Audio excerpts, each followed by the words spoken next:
जैसी करनी वैसी भरनी, इस पर आधारित मुझे एक कहानी याद आ रही है जो बचपन में हमारे बुजुर्ग हमें सुनाया करते थे।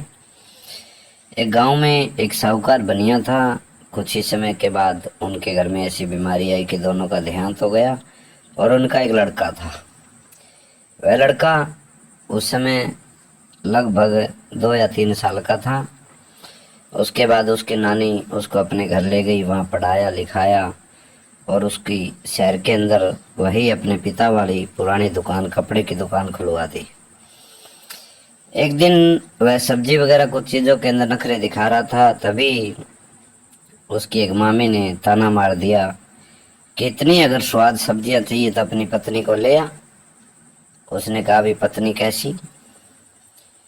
तो जब शाम को उसकी नानी के पास गया और बोला, नानी क्या मेरी बचपन में शादी हो चुकी है? कि हाँ बेटा, जब तू 2 साल का था तो तेरी शादी हो गई थी।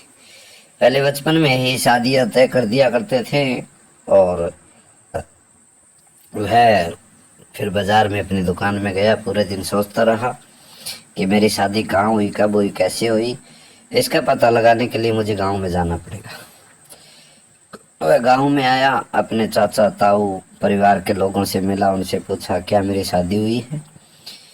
तो उसके सगे ताऊ जो जिंदा थे उसने बताया, हाँ बेटा तेरी शादी हुई है, फलाने फलाने गांव के अंदर है। तो बोले अभी मैं जवान हो गया और मैं अपनी पत्नी को लाना चाहता हूँ, तो आप लोग कुछ उपाय कीजिए। तब उसके ताऊ ने कहा ठीक है बेटा, हम भी चाहते थे अभी तो अपनी पत्नी को ले आए और आकर के गाँव में बस जाए। हम भी चाहते कि हमारे परिवार का सदस्य हमारे ही गाँव में आकर रहे। काफ़ी दिन से देखो तेरी नानी ने अच्छे से पालन पोषण किया है, तेरा कामकाज सब अच्छा किया है। उन्होंने ननाई को भेज दिया उस लड़के के ससुराल। लड़की के पिता को भी चिंता लगी हुई थी, भाई दोनों मर चुके हैं, लड़का पता नहीं लेके जाएगा नहीं लेके जाएगा, लड़की जवान हो चुकी है। और नाई के हाथ उसने वापस संदेश भेजा कि हम तो तैयार हैं, चाहे कल भेज दो। अगले दिन उसके ताऊ परिवार के लोग अपनी घर की इज्जत को लेने के लिए चल पड़े। जब वो लड़का अपने ससुराल पहुंचा, चाय पानी अच्छे से खातिरदारी हुई। लड़की के पिता ने लड़के को एक तरफ बुलाया और बोला, बेटा ये आ जाओ। अंदर ले गया, लड़की के सामने बैठा दिया, देखो तुम्हारी शादी बचपन में हुई है, अभी यहीं का यहीं देख लो, तुम्हारे विचार मिलते हैं या नहीं मिलते हैं। अभी तो बेटी बाप के घर है। यह बात सुनकर दोनों आपस में बातचीत की, विचार अच्छे थे और लड़की ने अपने पिता से कहा मुझे कोई दिक्कत नहीं है। अगले दिन उनका गोना कर दिया गया और लड़की को विदा कर दिया गया। जब वह अपने गांव में आ गया, अपने पुराने घर में, तो उसने कहा देखो मेरी माता पिता नहीं है, ना कोई मेरे बहन है, तुम्हें अकेला रहना है, मेरी इज्जत का ख्याल करना है। तो पत्नी ने जवाब दिया, इसकी चिंता आप छोड़ दो, जब तक खुद गलती नहीं करोगे तब तक मेरी तरफ से चिंता हटा देना।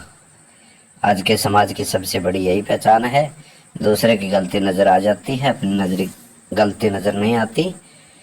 तो एक दिन हुआ क्या, दोपहरी का समय था, गर्मियों के दिन थे। एक अकेले लड़की कपड़ा लेने दुकान में आई और लड़के की नीयत खराब हो गई, उसने उसका हाथ पकड़ लिया। लड़की हाथ छुड़वा कर चली गई। तो वहीं पर गांव में कुएं पर जब वो पानी लेने जाती थी, वहां एक गांव का आवारा लड़का बैठता था, उसने भी उस दिन उस लड़की का हाथ पकड़ लिया। लड़की समझदार थी, उसने देखा हाँ आज पति ने कुछ ना कुछ गड़बड़ की है। जब वह शाम को घर पर पहुंचा, पति का हाथ अपने सर पर रखते हुए बोली, झूठ बोलने की कोई जरूरत नहीं है, आज जो भी गलती तुमने की है वो मुझे सीधा सीधा बता दो, क्या आपने आज किसी लड़की का हाथ पकड़ा है? लड़के ने कहा हाँ, मुझसे गलती हो गई, मैं बहक गया था। और लड़की हाथ छुड़ाकर भाग गई। बोला तो ठीक है चलो खाना खा लो। तो उसने सोचा कि लड़की घर में थी, इसको बाजार की बात यहाँ तक कैसे पता चली। अंदर आके बोले बात बताओ। बोले बात कुछ नहीं है, वो कुएं पे जो लड़का बैठता है, आज उसने मेरा हाथ पकड़ा, मैं भी हाथ छुड़ा के घर आ गई। अगर तुम उस लड़की के साथ कुछ गलत करते तो वह भी आज मेरे साथ गलत करता। तो इस कहानी से हमें शिक्षा मिलती है, दूसरे पर दोष लगाना बड़ा आसान है, खुद के अंदर झांकना बड़ा मुश्किल है। आज समाज की यही सबसे बड़ी परेशानी है। आज तलाक होने के कारण, दो दो बच्चों की माओ को भागने का कारण, एक औरत को ना समझने का कारण, एक पति को ना समझने का कारण, परिवार को ना समझने का कारण यही है। एक दूसरे के अंदर समझ खत्म हो चुकी है। आज का इंसान अपनी गलतियों को नहीं मानता, दूसरे की गलतियों को देख करके रिश्ता तोड़ देता है। इस कहानी से हमें यही शिक्षा मिलती है, जैसी करनी वैसी भरनी। अगर एक संस्कारी है तो दूसरा संस्कारी हो सकता है, अगर एक संस्कारी नहीं है तो दोनों ही संस्कारी नहीं हो सकते। हरिओम नमो नारायण, हरिओम नमो नारायण।